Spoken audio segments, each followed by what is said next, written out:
Hello, everyone. We're joined today by one Nathan CJ Hood, who many of you will know from his presence online, or if not from that, as a person with a spanner in some important live streams. So, how are you today, Nathan? Hey Maven, it's good to be here. I'm doing well. Looking forward to the end of the week, but first having a good conversation with you. Yes, I was saying offline that I'm very much looking forward to the end of the week myself. So, but until then, we can have a good conversation, as you say. Do you want to introduce yourself, who you are, what's your interests, specialties, that sort of thing? Yes, my day job is working as a church historian or ecclesiastical historian in a university, researching and teaching. But most people will know me through my YouTube presence or online presence.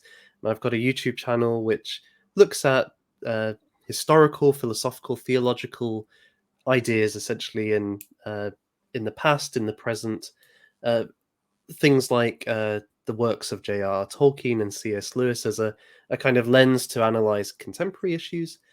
And that's brought me on to other channels like Apostolic Majesties. Um, yeah, Fantastic. I've just started reading Lewis's collection of essays, so I'm in the beginning of that, and it's interesting stuff so far. do you know which collection it is? It's whichever one is on Audible. I say reading, where, but I'm just listening to it really. So on Audible, but it's a sizable one. It's about 40 hours it will take to finish it. It says. It'll be worth every penny. It's Lewis has this amazing ability to see things for what they are and express them in a very comprehensible way, I Hmm. find, and very piercing with the analysis. And he doesn't hold back. I think a lot of people just know him from the Chronicles of Narnia and Yes. think, oh, cuddly children's author. Which again, if you've read the Chronicles of Narnia, is not a fair reflection. But actually, in a lot of his writings, he can say some quite radical things and be very forthright about the state of the modern world, and that was back in the 1960s. And so imagine what he would say now. It would be No, I know. he would be attending the Witan, I'm sure of that. I'm listening at the moment. He's been in the essay. He's been talking about the myth of science, as you like, Mm. and this, as you say, this was written in the what was it, the 50s or 60s. This would have been. And so if you was to see the state of what people now refer to as scientism today, he would be, I think, aghast. Because he's complaining then that lots of the scientific presumptions of the day are, in effect, based on faith and Mm. not on objective reality. And he makes some interesting arguments in that regard. So yeah, I agree. If he was around today, he probably would be at a Witten or a very similar event, making his complaints. It, So it's interesting too because for Lewis, I think that kind of issue actually it seems peripheral. That's very central to his whole life mm, because as a young man he was an atheist, and he was quite a strident atheist because he believed science showed that religion wasn't true. However, he loved mythology. He loved the great stories from the past, and Greek, Roman, Norse, Saxon. He was enthralled by them, and actually, it was a conversation with Tolkien, who they were Oxford dons together, and Lewis was explaining this to him that, well, am I just enjoying lies when I read these myths? And Tolkien said to him, actually, they're more real mm, than this scientism that you've got. They tell you more about the world than the empirical sciences in a way. And that started the process by which Lewis became a Christian. So this issue of scientism, um, and this kind of materialistic view of reality, which dominates much of our contemporary society, was something which Lewis moved from and is expressed throughout the rest of his work. So it's right at the heart of his whole vision of what the good life is. yes, well, I'm definitely going to finish the rest of this book. It's interesting so far, especially because I'm not religious. So Mm. it's always refreshing to or interesting at least to hear intelligent takes from someone who you disagree with on fundamental matters. So, I mean, I'm definitely enjoying the work. You might talk about Lewis a little bit in your speech in the Witan yourself. Is that right? Maybe just a little bit. Maybe just a little bit. Okay. You want to tease the audience on what you want to speak about? Yeah, so I mean, I'm taking as the basic premise or the fundamental assumption that we all want to do away with this regime in one form or another. And so the question is, and the theme this year is, how are we going to do what we're going to do? Is it logos or praxis? Mm-hmm. And that raises questions. What's the instrument by which we overturn this situation, or what are the various kinds of ways we could go about it? And I'm just going to focus on one way that could contribute to this, which is focusing on the idea of a political formula. Those of you who have engaged with somebody like Academic Agent's channel will have come across Mosca, and he coins this phrase. And for him, a political formula, every regime has one, and it is the moral and legal basis for its sovereignty. Mm-hmm. What he means by that is a regime doesn't just say, oh, we should just have power for the sake of us having power. It says that we're in service to some higher moral principle that through our governance, we will be able to achieve. And if they want to have the consent of the people, tacitly or explicitly, the people need to be convinced, whether that's the other elites or the populace, that this moral basis is legitimate for their governance. So, for example, the Puritans would say the purpose of life is to glorify God in accordance with the Bible. And so our rule will be about establishing that throughout society, whether that's banning the theatre or Christmas or making everybody go to church. This is justified because the highest good, the absolute value which we believe in, says the government should do this. When people lose, when this political formula is discredited, Mosca argues the regime cannot last very long. It loses consent of the people as a consequence. So that raises the question then, if that's one way you can kind of attack a regime, then what I want to explore in this speech is how you might go about doing that in the current situation. Okay, so the political formula as by Schmidt, and I think you talked about it as if I'm remembering correctly, as a therapeutic state. That's the angle you were going for. Yeah, so actually, since my pitch, I've been kind of really thinking this through, and I think that's one aspect of the formula. And somebody like Paul Gottfried talks about this quite a lot, and it's this idea that, and it's kind of connected to what we were talking about earlier. During the 20th century, there was a decline in religious belief, and the way that we think about human beings has changed, and we no longer think of humans in terms of religious goals or purposes, like the purpose of life glorifying God. Instead, we have a rather psychologized understanding of human life, one that, broadly speaking, is to attain happiness, understood in kind of medicalized terms of mental health or mental illness. And so a lot of what our regime tries to do is justify its actions on the basis that it's helping mental health and eradicating mental illness. So that's one aspect of the current political formula. Yes, it's definitely worth examining. On the mental health aspect, do you think that it's a very utilitarian way of thinking of things, where they want to say, this is how we maximize human happiness through A and B. We can measure human happiness in these ways, and we'll try and implement these policies which will do so. And when they do that, of course, they miss a lot of nuance of actual human nature. Do you think this is a result of economic understandings of the world, the psychological understanding, as you alluded to earlier, or perhaps even if you think back to the American Constitution, where they talk about the pursuit of happiness back then, right in the center? Do you think it's maybe a conquest of this American way of thinking or an extension of it? It's a really good question. I think what I would even take a step back from that first and just say that I think every political formula, including the current one, tries to appeal to things that we want and may be actually good for us in moderation, but the current regime wants to push it as far as it possibly can, certain values, at the exclusion of others.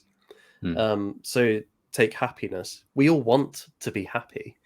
That isn't necessarily a bad thing, but if it's the only value you have, then you actually lose what might give you more a more well-rounded contentment, as you might find in a kind of Aristotelian or Stoic approach to life.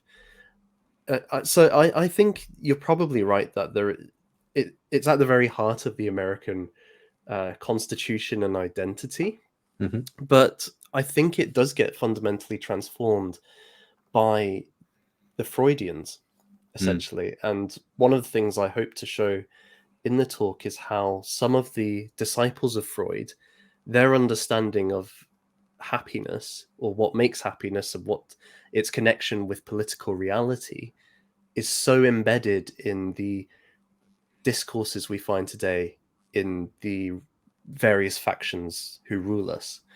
And it's almost uncanny. And this was, what, 80 years ago. So I would say that the real shift comes with them. Because I was mentioning the Puritans earlier, even the Puritans orient their theology around happiness. They just say, you need to do these things to achieve eternal happiness. So, yeah, I would, if I'm going to blame anyone, it's Sigmund Freud, who doesn't get much exploration in our field, I think. So I think there'll be value there as well. A lot of people seem to blame Freud for lots of things. Psychologists don't tend to like Freud these days. If my conversations with NSO have anything to go by, he seems to have kind of fallen out of favor. But his influence seems to be just enormous. I know he is very much hated within the pagan community. They're very, very anti-Freud. They put him on the same level as Marx and Jesus, essentially, in terms of the people they hate. So it'd be interesting. Why do they think that? There's one book I was reading where they were looking at lots of the way that Freud uses classical myth in order to justify his or explain his theories. The Oedipal mother, for example, and they see that as a warping of the true classical pagan way that these tales should be interpreted. So they're saying that this one of the only ways where in the modern world these pagan interpretations are, they come through Freud, and when they come through Freud, they're incredibly warped. So they hate him massively for that reason. That's fair enough. And I mean, one of the things I've found reading these guys is that when they look to history or to mythology, they're very much reading in their own ideas into the stories rather than having any real sense of it, its original meaning or anything like that. But I guess you can see it actually, though, that this is still present in some ways, in that Freud's interest in mythology was the thing that attracted Carl Jung. And somebody like Jordan Peterson is continuing that legacy. And we can see he pushes a kind of liberal message into Egyptian mythology and the Bible, right? It's boiled down to 12 rules for life, which are not that radical. And so even today, we're still seeing that kind of approach from these sorts of psychologists, in a way that somebody like Lewis or Tolkien, who really loved the mythology, would never even attempt. Yes, indeed. So that's a good teaser, I think, of your Mm. talk. But let's step back a little bit from that and say the Witan itself. You applied to speak. You know, you applied to speak for a reason. You were also interested in the event last year, but you couldn't go yourself. So do you want to just talk about what your interest is? How did it come about, and why in particular you wanted to speak this year? Yeah, I guess the thing that really attracts me is, you know, we're an online community primarily, Hmm. but the chance to not only hear some great talks, but actually to meet people in the community and have those conversations in person was something that really excited me. And this year, when I saw the lineup of the speakers when it was first announced, I was so excited. I thought I just have to get a ticket straight away. And then what really struck me as well was that, you know, I go to a lot of conferences as part of my work, Mm. and the thing that you take away often isn't necessarily even the speeches or the question and answers. It's the conversation you have in the breaks or over dinner. It's those moments where the talks can be used to in an imaginative form where you could just go anywhere with it with somebody else, and through that, that's how networks and things get built. So I really think that's something that the Witten can do, that even if you buy the book, which I recommend everyone do, you can't get that without being there. Even if even online, it's difficult to replicate that in some ways. And um, yeah, I mean, was that kind of your experience last year? No, absolutely. There's all sorts of interesting conversations all the time. Unfortunately, as an organizer, I can't Mm, participate as quite as much as I might like because I'm always checking the time and the schedule and rounding people up. But yeah, it's those conversations in the margin, as it were, and these small things which come out of Q&A, and people come out of they come out of the lecture theatre and they immediately into like small groups in deep in mm. conversation. It's really quite a unique experience. It brings alive what we're talking about, and it makes it tangible that this isn't just um, isolated people, right? That Mm. there is an actual community there, and I think it's really great what you guys have done, and I'm just honored to be a part of it. Well, thank you very much. We're honoured to accept you as a speaker as well, and we're very much looking forward to it. You said you go to a lot of conferences yourself, right? For within Yeah. your work. How is it? Do you have to hide your power levels, as it were? I think in the university, if I said what I really thought, I would not have a job. Let's be let's be frank.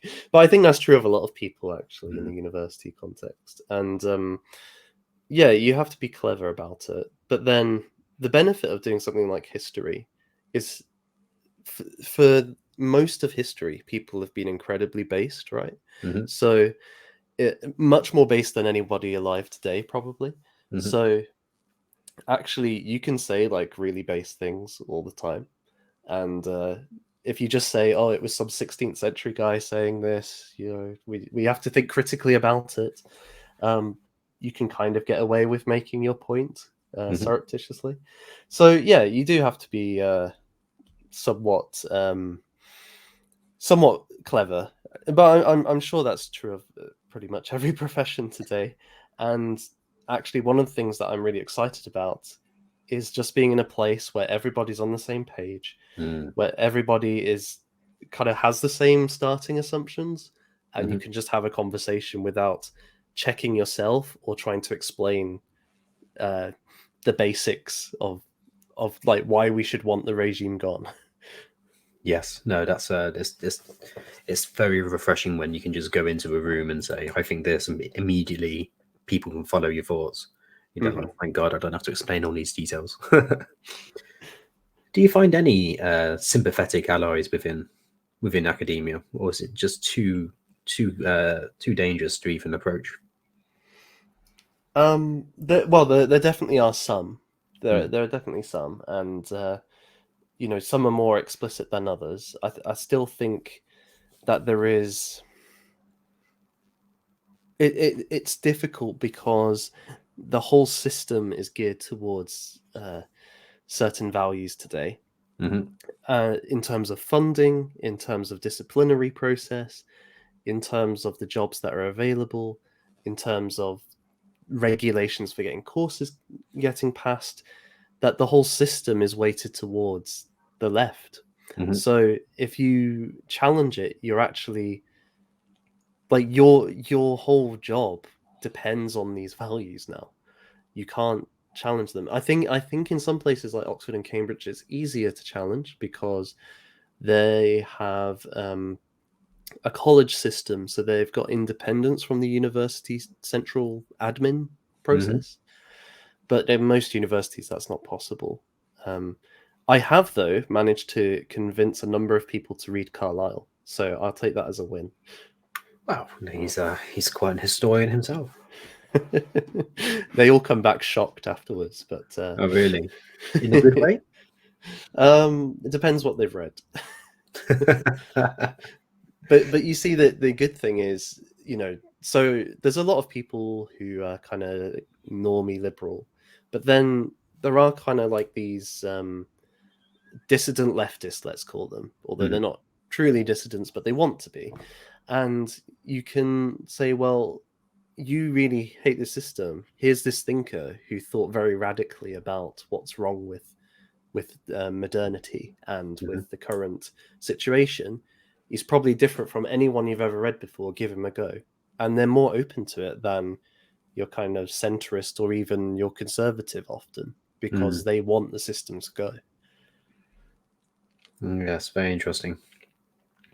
Okay. I think, unless you have anything else to mention about what you want to speak about or the Witan, I think that's an interesting place to close it, because everyone who will be at the Witan will also be wanting the system to go and be open-minded to new ideas, but they will do so. But they would not only will have that, but they will not be on the left. So that's always a good win. It's always a win. So unless you have anything else, I think it's a good time to say buy your damn tickets, guys. Yes, buy them now. Buy them. Buy them. Buy them. Okay, it's very much appreciated. We'll see you, Nathan, in a month's time at the Witan. Everyone else, please. There's links in the description to Nathan's works on his YouTube, on his Twitter, and there'll be links to the event website as well. We have some more interviews coming up in the pipeline, so make sure you're subscribed and give this video all the likes and attention just for the YouTube nonsense. And thank you very much, and we'll speak to you soon. Thank you. See you.